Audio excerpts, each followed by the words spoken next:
Somewhere along the way, we started confusing emotional silence with emotional resilience. We learned to wear detachment like armor, quiet, composed, untouchable, because if nothing gets in, nothing can hurt us, right? But here's the truth. Numbness is not strength. It's self-protection. It's a strategy, one we usually learn early, often without realizing it. And for a while, it works. It helps us get through the hard stuff, grief, trauma, rejection, shame. But over time, that same armor we put on to stay safe becomes the thing that keeps us from fully living. The science backs this up. Studies show that chronic emotional suppression is linked to higher stress levels, weaker immune response, and a lower sense of meaning in life. When we numb, we disconnect, not just from pain, but from joy, intimacy, creativity, and even our sense of purpose. Here's what I've learned after years of research and thousands of stories. Emotional strength is about staying grounded in your truth, even when it's messy. It's about holding space for discomfort without letting it define you. It's being able to say, this is hard, and I'm still here. And maybe most importantly, emotional strength doesn't make you less human. It makes you more. Numbness avoids, strength engages. Let's start with the obvious truth. Life is hard. Things happen that we don't expect. Loss, betrayal, burnout, fear. And when we're hit with those moments, our nervous system does exactly what it was designed to do. It tries to protect us. We pull back, we shut down, we reach for whatever keeps the feelings at bay. And for a while, that makes sense. Numbing is a coping strategy. It's a way of saying, this is too much right now. The problem isn't that we numb. The problem is when we start mistaking numbing for healing. When we start to believe that avoiding our feelings is the same as moving through them. That silence means strength. That apathy means control. But here's what I've learned through years of research and listening to thousands of stories. Numbing is not the absence of feeling, it's the avoidance of it. And it doesn't actually protect us. It just delays the inevitable. The pain doesn't disappear, it just gets buried. And buried emotions don't go quietly, they leak. They show up in ways we don't expect. Sarcasm, disconnection, outbursts, perfectionism, addiction. We all have our go-to numbing tools. For some of us, it's work. If we just stay busy enough, we don't have to feel the fear or the grief that's quietly knocking. For others, it's food, scrolling, alcohol, control, people-pleasing. And the tricky thing is, most of our numbing habits are socially acceptable. In fact, some of them are even praised. She's so strong, she never breaks. He's unshakable, always composed. But there's a big difference between being calm and being disconnected. Emotional strength is not about staying composed at all costs. It's about staying present, even when the feelings are big, uncomfortable, or inconvenient.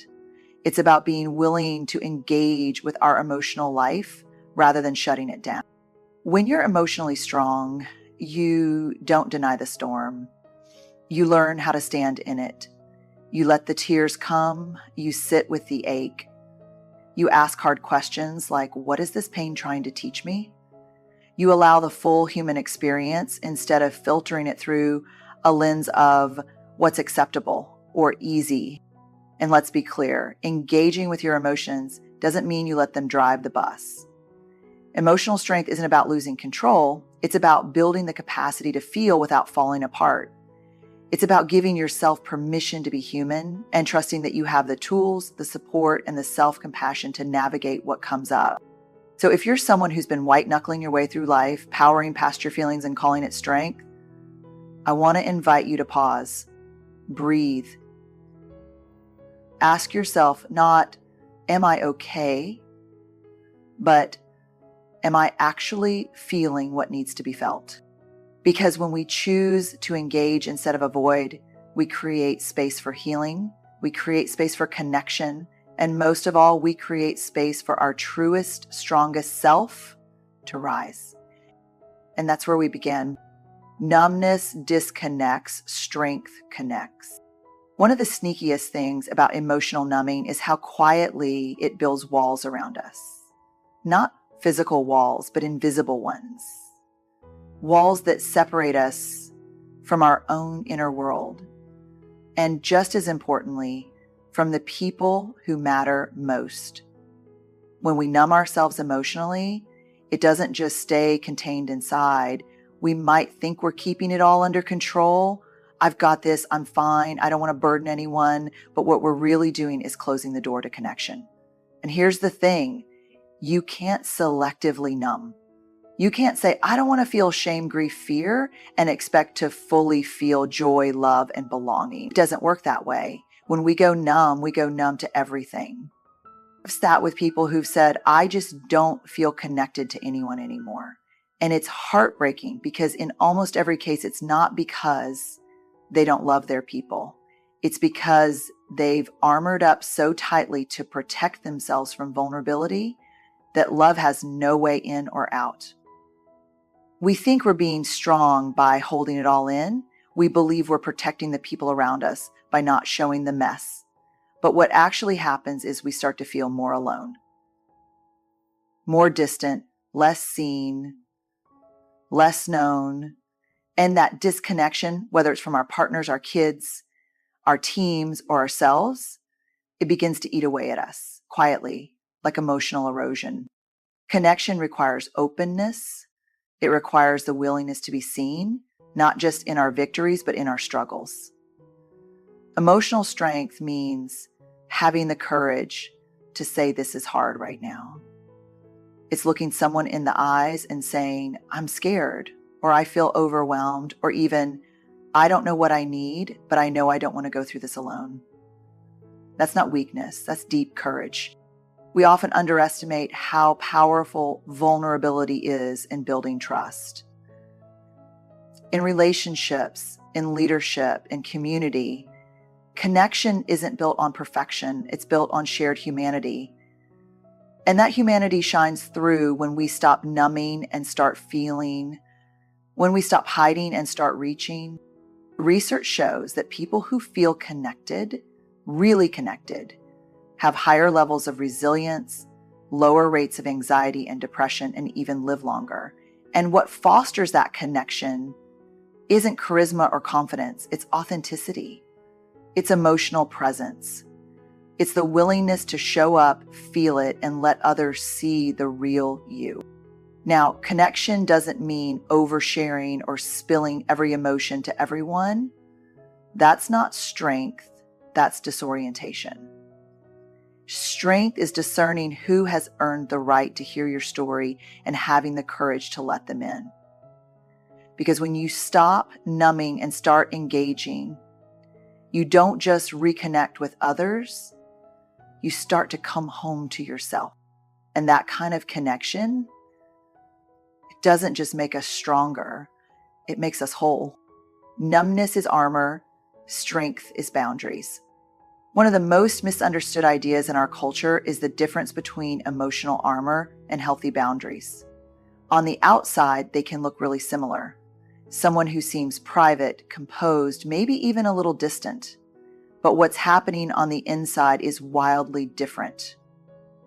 Emotional armor is what we put on when we don't feel safe. When we've been hurt, rejected, criticized, especially repeatedly, our instinct is to protect, to say, I'll never let that happen again. So we suit up, we get tougher, colder, more guarded. We start to believe that vulnerability is dangerous and openness is weakness. Armor becomes our go-to. It's the shield we carry into relationships, workplaces, even our own families. But here's the thing about armor. It's heavy. It doesn't just keep bad things out. It keeps everything out. Love, connection, spontaneity, intimacy, trust. The more we wear it, the more it isolates us. And eventually we start to confuse the protection with our identity. We don't just wear armor, we become it. Now, healthy boundaries, that's a whole different thing. Boundaries are not walls, they're clarity. They're rooted in self-respect and emotional awareness, not fear. When I set a boundary, I'm not shutting you out. I'm letting you know What's okay for me and what's not. Boundaries are about what I'm responsible for and what I'm not. Armor says, I'll never let anyone in. Boundaries say, I will let people in, but not at the cost of my peace, my truth, or my safety. The tricky part is that many of us were never taught the difference. We were praised for armoring up. We were told things like, don't let them see you sweat, toughen up, you're too sensitive. So we learned to equate emotion with weakness and self-protection with strength. But I've seen what happens when people live armored lives.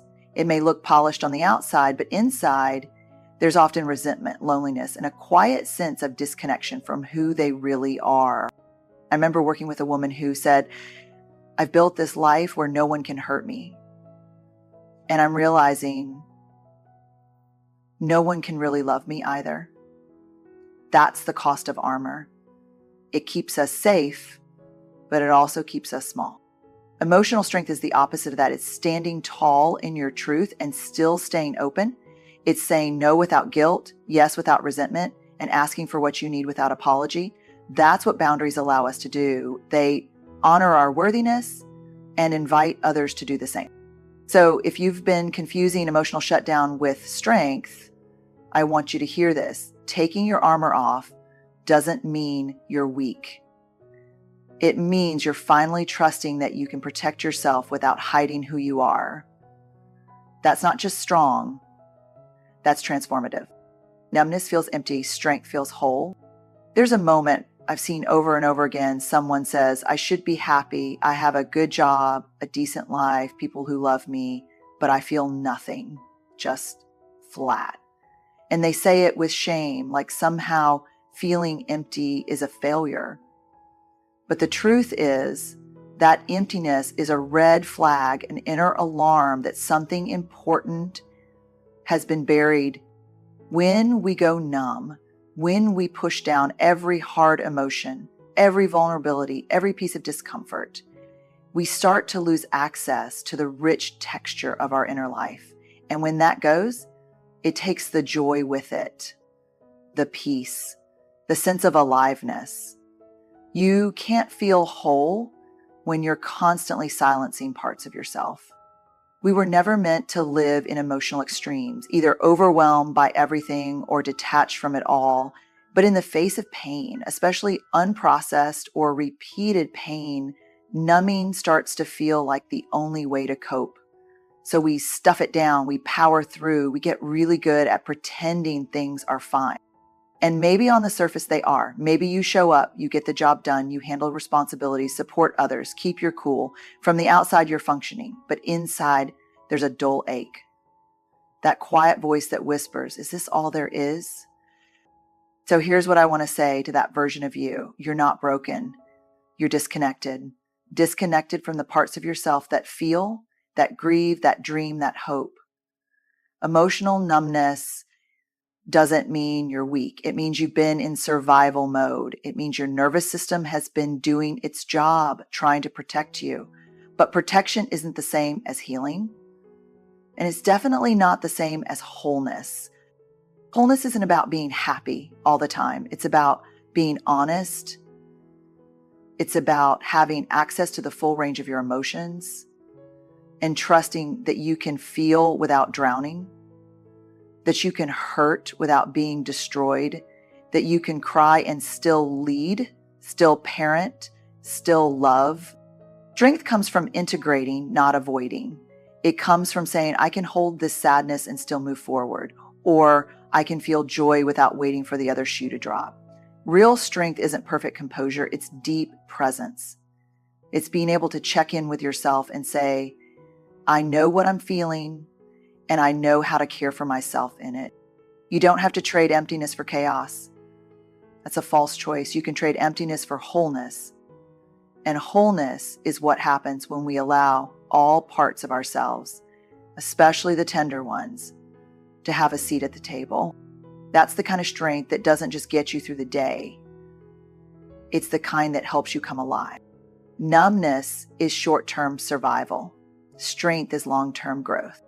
Now, there's a reason numbing feels like relief at first. It gives you a break, it quiets the noise, it lets you breathe, especially when you're dealing with something that feels too heavy to carry. And honestly, sometimes it is too much. Sometimes numbing is the body's way of saying, I need a pause, not a breakdown. So let's be clear. This isn't about judgment. It's about recognizing the difference between surviving and truly living. Survival is important. It gets us through the trauma, the heartbreak, the betrayal, the panic attack, the burnout. But survival is supposed to be temporary. It's the emergency room of emotional life. It's not the place we set up camp. But too many of us do, because we don't know what else to do. We stay stuck in survival mode, and it slowly becomes our default setting. Everything starts feeling like a crisis. Everything feels fragile. So we stay numb because it feels safer than re-entering the emotional world. But here's the cost. When we live in survival mode too long, we stop growing. We stop stretching. We stop becoming. And something in us starts to shrink, not just our emotions, but our creativity, our courage, our capacity for joy and connection. The parts of us that were meant to evolve stall. Growth, on the other hand, is uncomfortable. It asks something of us. It asks us to face the very things we've been trying not to feel, to sit in uncertainty, to risk being seen, to grieve honestly, to hope fiercely, to love with no guarantee. Growth requires presence. It requires discomfort. And more than anything, it requires truth. And truth-telling, especially the truth we tell to ourselves, is the beginning of every real transformation. When we stop saying, I'm fine, and start saying, I'm hurting, and I don't want to stay stuck in this, something shifts. That's emotional strength. That moment where you stop hiding and start healing. I've talked to people who have lived most of their lives in emotional survival. They've worn it like armor. And do you know what almost all of them say once they begin to let go of the numbness? They say, I had no idea how much of myself I had buried. Because when you go numb for too long, you don't just numb the pain, you numb the parts of you that were made to thrive. Real strength isn't just about bouncing back, it's about rising different. It's about learning, integrating, and becoming more whole through the process. Strength isn't gritting your teeth and pretending nothing happened. It's looking at what happened, letting it change you, and still choosing to love yourself through it. So yes, numbing might get you through the night, but strength will carry you through a lifetime. Let me leave you with this. We live in a world that teaches us to be tough, to be untouchable, to keep it all together no matter what. But that version of strength, it's incomplete. Because real strength, the kind that actually heals, connects, and transforms, it doesn't come from shutting down. It comes from showing up. It's the strength to feel, to stay present, to say this matters to me.